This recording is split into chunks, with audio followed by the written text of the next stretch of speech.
Warahmatullahi wabarakatuh. Selamat malam, ketemu lagi di channel Pojok Saham.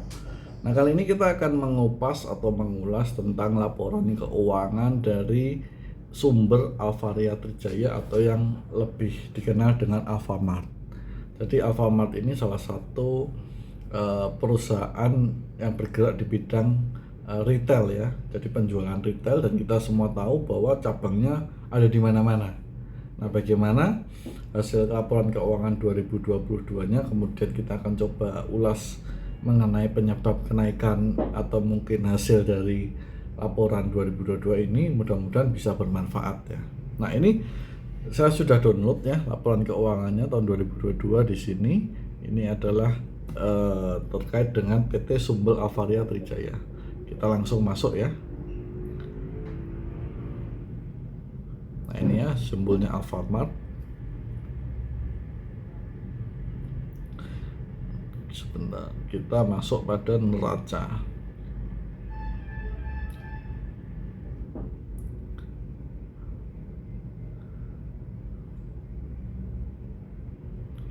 Nah ya, ini kalau kita lihat neraca yang disajikan di laporan keuangan ini adalah dari 2020, 2021, 2022 ya. Artinya cukup lengkap, 3 tahun ke belakang kita bisa membandingkan. Nah, kalau kita lihat asetnya itu total ada 30 triliun ya. 30 triliun, di mana kasnya ini ternyata cukup besar. Kasnya ini berkisar 3,8 triliun ya. Jadi kalau kita lihat dari tahun ke tahun, sepertinya Alfamart ini memang mencadangkan kas yang cukup besar, karena semua tahun yang dilewati itu kasnya di atas 3 triliun semua. Nah, ini mungkin bisa dipahami karena outlet-outlet Alfamart itu memang menerima penjualan atau menerima pembayaran secara langsung dari konsumen yang uang cash gitu ya. Jadi ada uang cashnya, meskipun sekarang sudah mulai juga pembayaran secara digital, baik melalui kartu, melalui kris maupun yang lain. Nah, kemudian yang perlu kita perhatikan lagi adalah persediaan ya. Nah, nilai persediaan di sini cukup besar ya. Semakin tahun semakin naik dari 7,6 triliun, 8,7 dan 9,1 triliun. Nah, ini tentu akan naik jika satu, outletnya semakin banyak ya. Yang kedua, naiknya ini bisa positif tapi bisa juga negatif. Tentu kita harus dalami juga perputaran persediaannya. Kalau perputarannya cukup cepat, maka naiknya persediaan ini tidak akan menjadi masalah yang cukup berarti. Tetapi kalau perputarannya cukup lambat, maka persediaan ini akan menjadi problem. Karena bisa jadi barang-barang yang disimpan itu akan menjadi rusak atau menyusut, sehingga nanti nilainya harus dihapus buku atau disisihkan seperti itu. Nah, kemudian yang menjadi concern penting adalah piutang ya. Piutang usaha pihak ketiga. Nah, ini kalau kita lihat ini adalah piutang terhadap, kalau saya memperkirakan ya, ini adalah piutang terhadap franchisor yang diberikan. Ya, jadi bisa jadi karena kita ya punya franchise Alfamart, barang kita akan di stok oleh Alfamart, diisi oleh Alfamart. Nah, ini harusnya kan kita langsung membayar ya, tempo putus. Nah, ini bisa jadi membutuhkan waktu gitu. Nah, kemudian di aset tidak lancarnya yang menjadi concern, aset tetap naik ini bisa jadi karena ada peningkatan nilai valuasi, dan yang kedua bisa jadi ada penambahan outlet atau pembelian investasi bisa jadi. Begitu pula untuk aset hak guna ya. Nah, ini masih dalam range yang cukup wajar karena tidak ada sesuatu yang naik signifikan.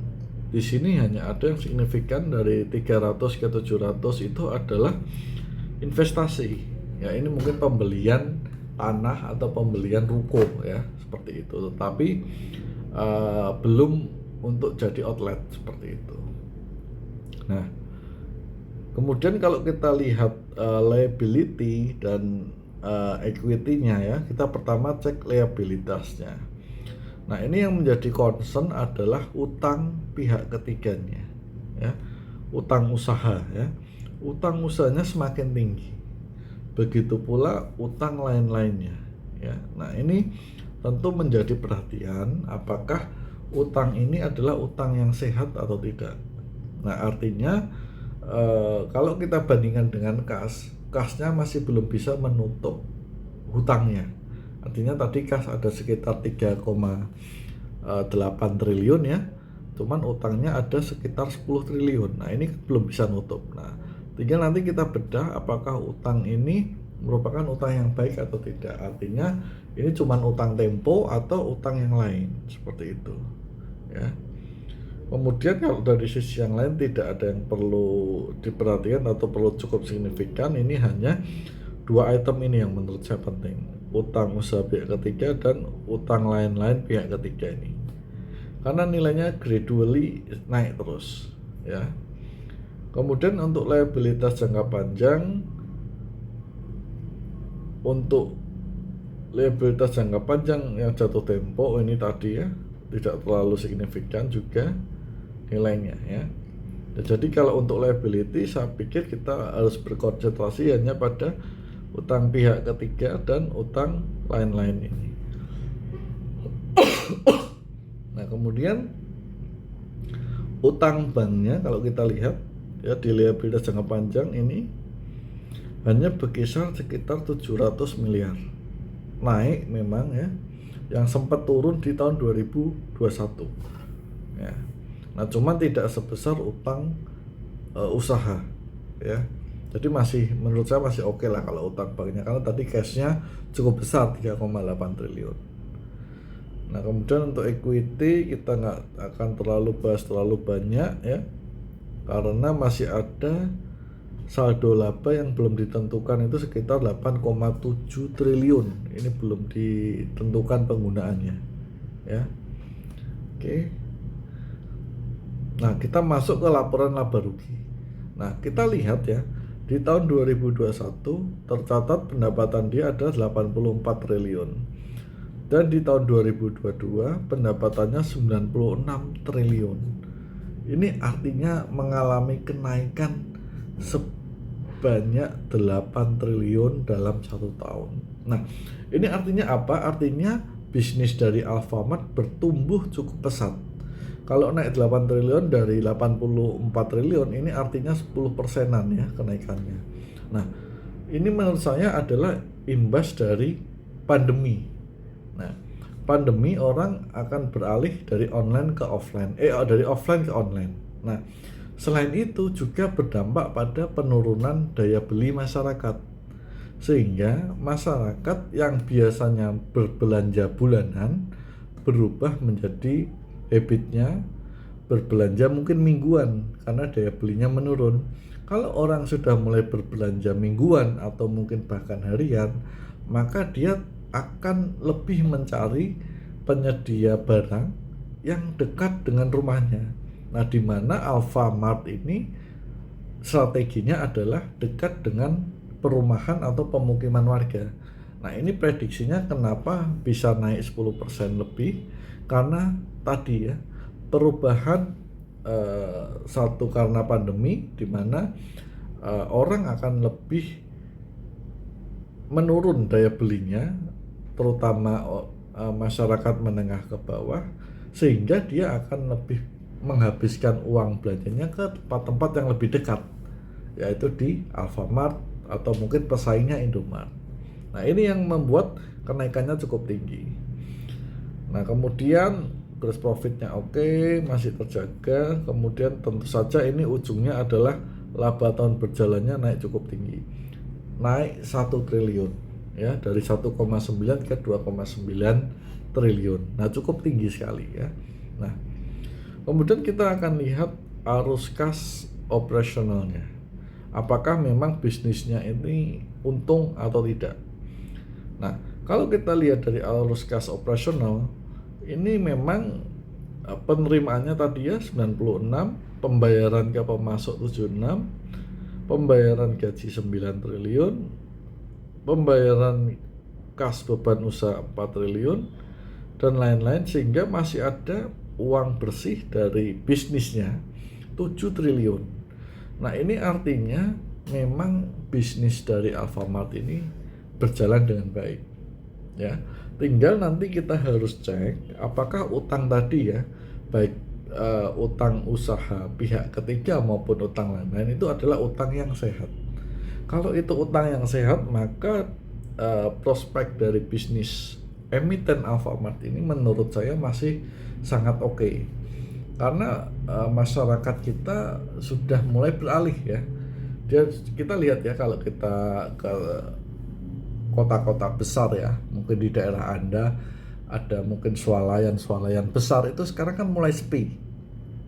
Entah itu Hero, entah itu Transmart, entah itu yang lain gitu kan, kita lihat biasanya mulai sepi ya, karena itu tadi orang mulai beralih belanjanya deket aja, atau karena dia mengalami penurunan daya beli. Nah, kalau daya belinya sudah recover, kita akan lihat lagi apakah polanya berubah atau behaviornya berubah. Nah, kita akan lihat mungkin nanti di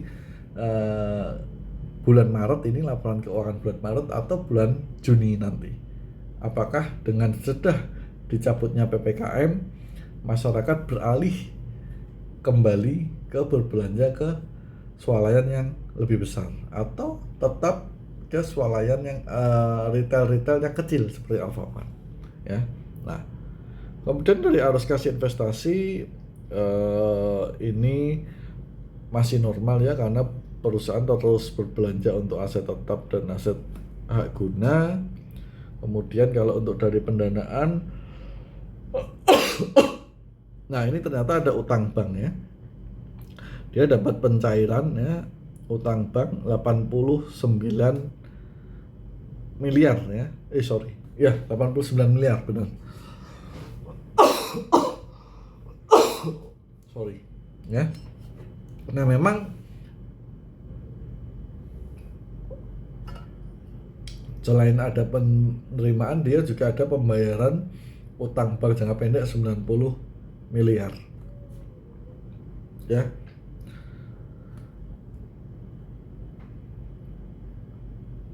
Kalau dari sistem pendanaan, dia sudah tidak punya utang obligasi, kita lihat ya, sudah 0. Kemudian mungkin saat ini 2023 Alfamart akan mungkin ya berfokus kepada penyelesaian beberapa utang jangka pendek dan jangka panjangnya, karena cashnya kita lihat cukup banyak ya. Tapi itu nanti tergantung strategi dari manajemen sendiri ya. Tetapi kalau kita coba simpulkan bahwa sepanjang 2022 Alfamart mengalami kenaikan pendapatan cukup signifikan.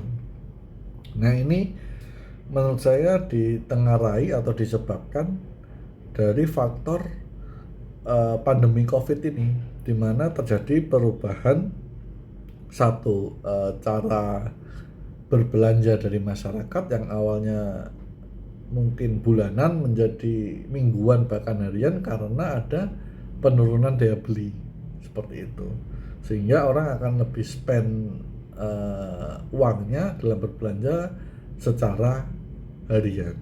Nah, disclaimer terakhir adalah uraian ini hanya untuk berbagi pendapat saja, berbagi pemikiran, tidak untuk rekomendasi menjual atau membeli saham Alfamart ya. Jadi kalau Anda mau beli atau jual saham Alfamart ya silakan lakukan analisa sendiri atau konsultasi dengan penasehat keuangan Anda ya. Nah, sekian terkait dengan pemikiran tentang laporan keuangan Alfamart. Mudah-mudahan bisa memberikan insight, bisa bermanfaat. Terima kasih sudah menonton. Assalamualaikum warahmatullahi wabarakatuh.